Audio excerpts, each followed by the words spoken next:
Boa tarde, este é o programa Eclésia que começa com um olhar pela atualidade informativa da Igreja Católica. Uma atualidade que esta semana ficou marcada pelos trabalhos da Assembleia Plenária da Conferência Episcopal Portuguesa que terminou hoje em Fátima e que elegeu Dom José Policarpo para um novo mandato à frente da SEP. Depois de elegerem o presidente da Conferência Episcopal para os próximos 3 anos, os bispos portugueses concentraram-se na crise social que afeta o país. No momento em que se acentua estes problemas sociais, a Conferência Episcopal Portuguesa apela ao governo para que não esqueça as instituições de solidariedade que começam a sentir problemas em responder aos pedidos de auxílio. Sente-se o agravamento e mais... em alguns casos já dizem não conseguimos ajudar. E é triste ver que obras que vivem para servir os mais carenciados põem este alerta. Já estamos a responder não. Eu acho que é importante que estas obras sejam ajudadas pelas autoridades governativas para servir melhor o povo português, independentemente de religião, ideologia ou qualquer outra opção. Neste sentido, a Universidade Católica Portuguesa tem em preparação um observatório social que será um auxílio para o Episcopado na sua intervenção e para as próprias instituições particulares de solidariedade social no exercício da sua missão. Este observatório, portanto, embora seja para observar, é para dar a devida informação, para poder atuar e atuar em rede.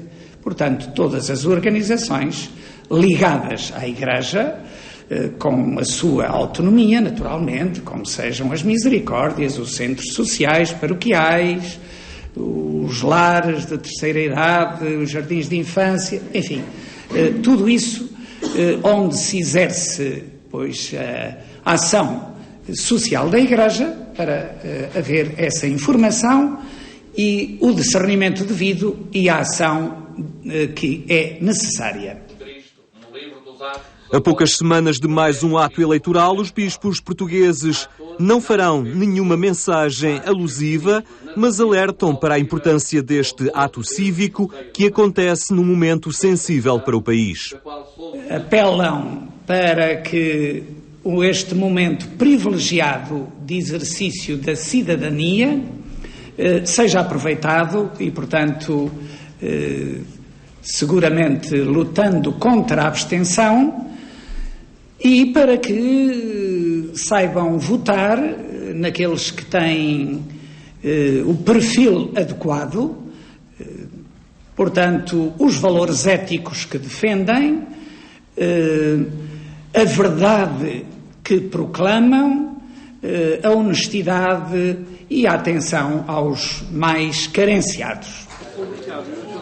Na reta final dos trabalhos desta Assembleia Plenária, os bispos vão olhar ainda às jornadas pastorais do Episcopado, que terão por tema a nova evangelização e que terão lugar em Fátima no próximo mês de junho. Presente nesta Assembleia esteve um novo bispo. O padre Virgílio Antunes parte com confiança e esperança para uma nova missão. O agora Dom Virgílio interrompe o seu mandato como reitor do Santuário de Fátima para cumprir a vontade do Santo Padre que o nomeou bispo para a Diocese de Coimbra. O bispo da Diocese de Leiria Fátima, Dom António Marto, sempre pensou que, tendo em conta as qualidades humanas e pastorais do padre Virgílio, um dia iria vê-lo partir para uma nova missão. Só que nunca pensou que Bento XVI o nomeasse tão cedo. Não estava à espera que me tirassem tão cedo. Enfim, não me admira que tenha recaído sobre ele a escolha, por causa, enfim, dos dotes humanos, intelectuais e sacerdotais, pela rica experiência pastoral que foi acumulando ao longo dos anos nos cargos que desempenhou, pelos dotes de governo que manifestou aqui na condução do santuário. O padre Virgílio Antunes tem 49 anos, é natural de São Mamede, Batalha, e tem sempre estado ligado à Diocese de Leiria-Fátima. Do percurso académico faz parte uma especialização em Roma, em Ciências Bíblicas. Desempenhou vários cargos pastorais na Diocese e em setembro de 2008 foi nomeado reitor do Santuário de Fátima, onde já recebeu Bento XVI e se tem empenhado na preparação do centenário das aparições. Agora deixa o cargo de reitor, a meio do mandato, e parte para suceder a Dom Albino Coleto, em Coimbra, que pediu a resignação por ocasião dos 75 anos de idade. Espero que Deus nos ajude, a todos. A mim, que vou daqui com algumas apreensões, inclusive algum receio que a gente leva, não saber exatamente o que vai encontrar, de ser uma novidade. A gente sabe um pouquinho o que é ser padre, não sabe o que é ser bispo em primeira mão, portanto alguma apreensão, mas vou com muita confiança e com muita esperança. É uma decisão que a Igreja nos pede e eu habituei-me de facto a dizer sim aos pedidos da Igreja e agora não via outra alternativa. Ao longo da sua vida, o padre Virgílio tem tido contacto frequente com a Diocese de Coimbra. Foi no Instituto Superior de Teologia desta cidade que completou os estudos teológico-filosóficos e é neste instituto que todas as semanas leciona na área da Sagrada Escritura. Mas, para Coimbra, o padre Virgílio diz não levar projetos, até porque é o último a chegar. Os projetos ainda não estão feitos. Esperamos que se vão fazendo à medida que a vida vai caminhando, que o tempo vai decorrendo e, sobretudo, é no lugar é que se vão percebendo quais são as intuições principais, quais são as linhas de conduta e, portanto, no local é que se vão definindo os projetos juntamente com as pessoas que ali se encontram, porque é bom que a gente perceba que a Diocese de Coimbra já existe há muitos séculos e que, portanto, tem um historial e tem um conjunto de pessoas e tem um povo de Deus que está em caminho e, no fundo, acaba por ser o último a chegar lá. O padre Virgílio será ordenado no próximo dia 3 de julho na Igreja da Santíssima Trindade. Até lá, o bispo da Diocese, Dom António Marto, espera já ter o nome do novo reitor do Santuário de Fátima. Um processo que passa agora pelos órgãos consultivos da Diocese, que escolherão alguns candidatos que depois serão propostos à Conferência Episcopal para aprovação. Bento XVI presidiu ontem no Vaticano a habitual audiência das quartas-feiras. No final, dirigiu palavras aos peregrinos de língua portuguesa, entre os quais há um grupo de peregrinos da ajuda à Igreja que sofre, vindos de Portugal. Uma cordial saudação para todos os peregrinos de língua portuguesa do grupo Ajuda à Igreja que Sofre de Portugal, que aqui vieram movidos pelo desejo de afirmar e consolidar a sua fé e adesão a Cristo. O Senhor vos encha de alegria e o seu Espírito ilumine as decisões da vossa vida para realizar fielmente o projeto de Deus a vosso respeito. Acompanha-vos a minha oração e bênção. A primeira missa com a invocação de João Paulo II foi celebrada pelo cardeal Tarcísio Bertoni na Praça de São Pedro. Foi na segunda-feira, o dia seguinte à beatificação. A Eucaristia foi celebrada sob a imagem do Beato que foi revelada na fachada da Basílica e junto ao relicário com o sangue de Karol Wojtyla, a relíquia apresentada para a beatificação. À luz do Evangelho, ele lia a história da humanidade e as vivências de cada homem e mulher que o Senhor tinha posto no seu caminho. Daqui e do encontro com Cristo, ele nutria a sua fé. Cristo nel Vangelo scaturiva la sua fede. Presente na cerimónia esteve o antigo secretário particular do Papa polaco, hoje arcebispo de Cracóvia, que manifestou, em nome dos católicos da Polónia, a sua gratidão a Bento XVI por manter sempre viva a memória do seu predecessor. O secretário de Estado do Vaticano deixou, no final, uma saudação aos peregrinos das várias nações de língua oficial portuguesa. Quanto vistes e ouvistes, vos confirme na fé santa e segura, que nele ardia e iluminava, fazendo aparecer a Igreja aos olhos de vossos familiares e amigos como instrumento da salvação de Cristo. A rubrica O Passado do Presente é o espaço que se segue. Dom Manuel Clemente debruça-se sobre a história contemporânea para aí analisar as características da pastoral da Igreja.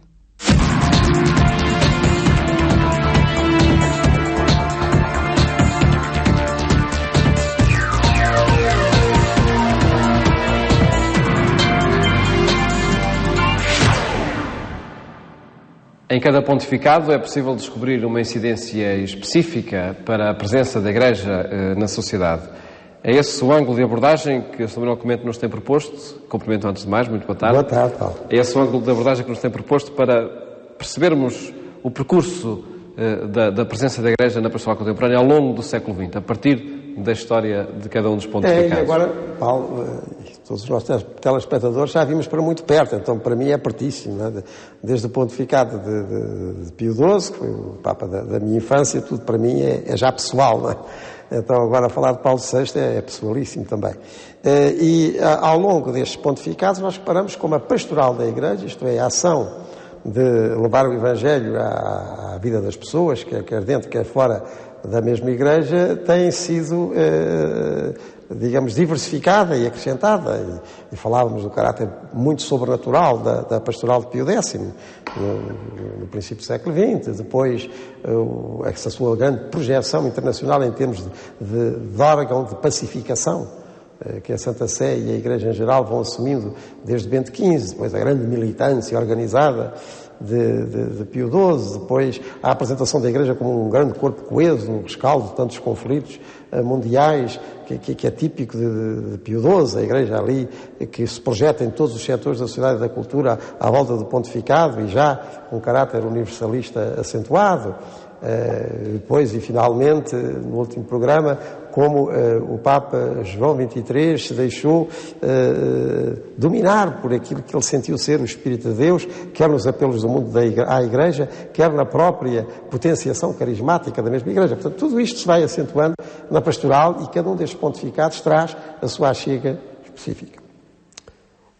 O pontificado que nós hoje vamos ver nesta incidência pastoral, que é o de Paulo VI, é verdadeiramente a realização do Concílio Vaticano II. Porque o Concílio Vaticano II não foi convocado por Paulo VI, foi convocado por João XXIII. Foi convocado por João XXIII, logo no primeiro ano do seu pontificado, não no primeiro, no segundo ano, portanto em janeiro de 59, no dia de São Paulo, e realiza-se a partir de 62. Realiza-se e a primeira sessão é 62-63, a essa corresponde a João XXIII. Corresponde, antes de mais, a esse apelo que ele sente e que ele partilha com outros, de estar atento ao mundo e tentar responder evangelicamente através da Igreja a esse mesmo mundo. Mas sobre o que fosse exatamente o concílio, sobre o que ele determinasse, bem, isso já não é com ele, porque ele morre em 63, e é eleito para o substituir o cardeal Montini, que era, e já era há uns anos, arcebispo de Milão. Montini é um outro tipo de personalidade e um outro tipo de intencionalidade pastoral também, porque tinha passado grande parte da sua vida em Roma, trabalhando na Curia, com Pio XII, e depois tinha ido para Milão. Curiosamente não tinha sido feito cardeal, vai ser João XXIII a fazê-lo cardeal, mas era arcebispo de Milão. E como arcebispo de Milão, ele exercitou a sua enorme sensibilidade, porque era um homem de grande inteligência e de uma grande sensibilidade.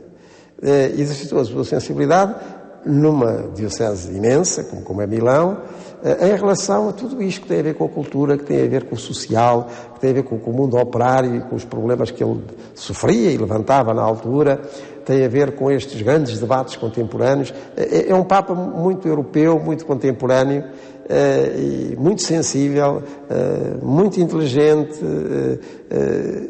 É ele, Montini. E vai ser Paulo VI, a partir de 1963. Já no concílio, dessa primeira fase do concílio, quando a Assembleia vai encontrar, digamos, o seu rumo, ele, juntamente com o cardeal Siunens e com os teólogos belgas de Louvaina e outros, vai ter este papel importantíssimo de estruturar o concílio em torno de um tema fundamental. E digamos que o grande tema é a Igreja. A Igreja na sua fonte, portanto, na Palavra de Deus, a Igreja na sua celebração, por isso da Divina Liturgia, a Igreja na sua compreensão teológica e a Igreja na sua projeção no mundo. Já estamos a ver as grandes constituições conciliares, né? A Dei Verbum, a Sacro Sanctum Concílio, a Lumen Gentium e a Gaudium et Spes. E é neste entendimento da Igreja, como obra do Espírito oferecida ao mundo para a salvação universal, que o concílio vai encontrar a sua face. E esta é, muito particularmente, a obra de Paulo VI, a obra do Papa Montini, que ele vai depois levar a cabo, tema por tema, prática por prática, e não vai ser fácil, porque isto significava, em termos de aprofundamento prático e doutrinal da vida da Igreja, uma mudança muito sensível.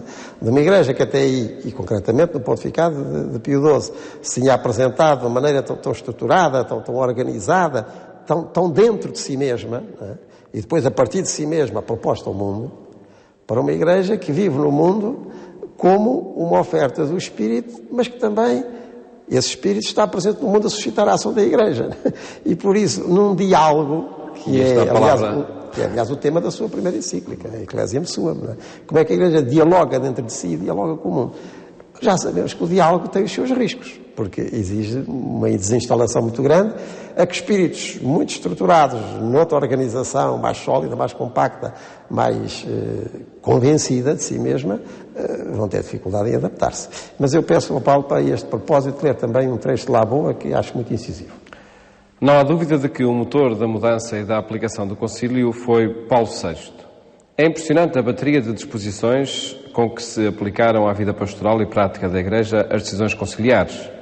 Em todos os âmbitos da vida eclesial produziu-se um antes e um depois. Houve um autêntico terremoto que reestruturou a imagem externa e as grandes linhas de inspiração e atuação eclesiais. Paulo VI esteve sempre por detrás destas decisões.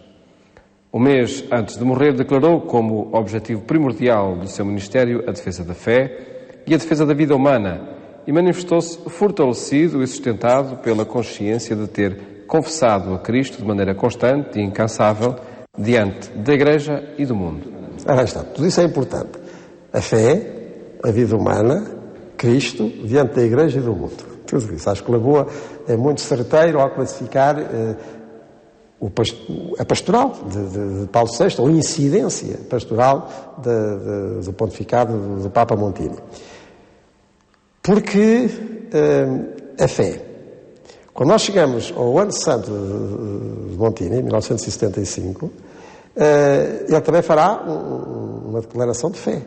Até porque havia muita coisa que, enfim, no borbulhar pós-conciliar, já não sabia muito bem como é que era, não é? Mas como é que ele o faz? Faz o chamado credo de Paulo VI. É uma profissão de fé, testemunhal. Testemunhal. De certa maneira, já anuncia o que o atual Papa fez agora com este livro, acerca de Jesus Cristo. Temos ali o testemunho de um crente, oferecido à Igreja e oferecido ao mundo. E o credo de Paulo VI é isso. Portanto, todas as grandes dúvidas e hesitações que se punham até em termos catequéticos e dogmáticos estão lá respondidas. Mas estão lá respondidas como uma fé que é da Igreja toda, mas que depois tem aquela adesão pessoal e manifestada e contagiante do Papa Montini. A vida humana. Porque agora os problemas e estes confrontos e dúvidas já não se põem apenas, como há 100 anos, acerca do lugar da Igreja na sociedade e na política, como no tempo de Leão XIII e mesmo nos tempos posteriores. Não é apenas a Igreja nas questões da Grande Guerra e das grandes guerras, infelizmente, e da paz que era preciso ganhar. Não era apenas a liberdade das organizações da Igreja e da religião, como no tempo de Pio XI ou de Pio XII. Bem, agora é a própria vida, não é? E com o próprio desenvolvimento científico e as suas aplicações tecnológicas, no caso da vida humana, no caso da reprodução humana, tudo isso levantava questões novas, a que o pontificado se tem que começar a dedicar. Não apenas o de Paulo VI, mas todos os posteriores até hoje. Portanto, há aqui novas problemáticas que exigem uma outra afirmação. Depois também Jesus Cristo.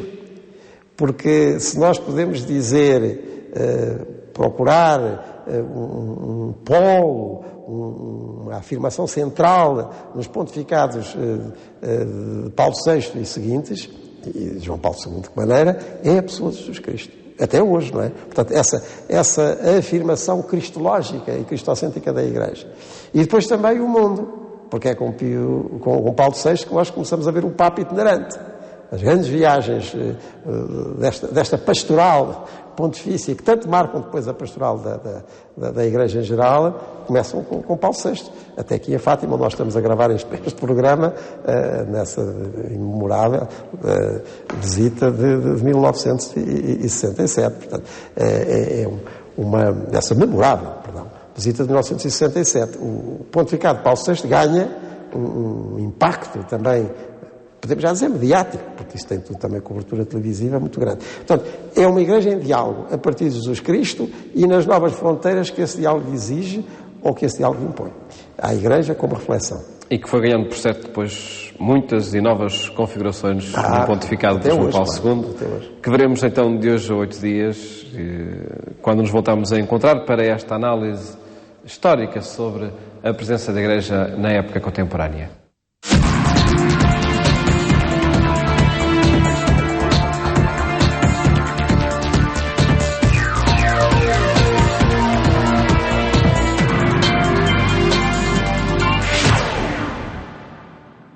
E foi o Eclésia. Amanhã estamos de regresso, mas a qualquer hora e em qualquer lugar estamos online em agência.eclésia.pt, o sítio que congrega as várias plataformas informativas da Igreja Católica. Fique bem e até amanhã, se Deus quiser.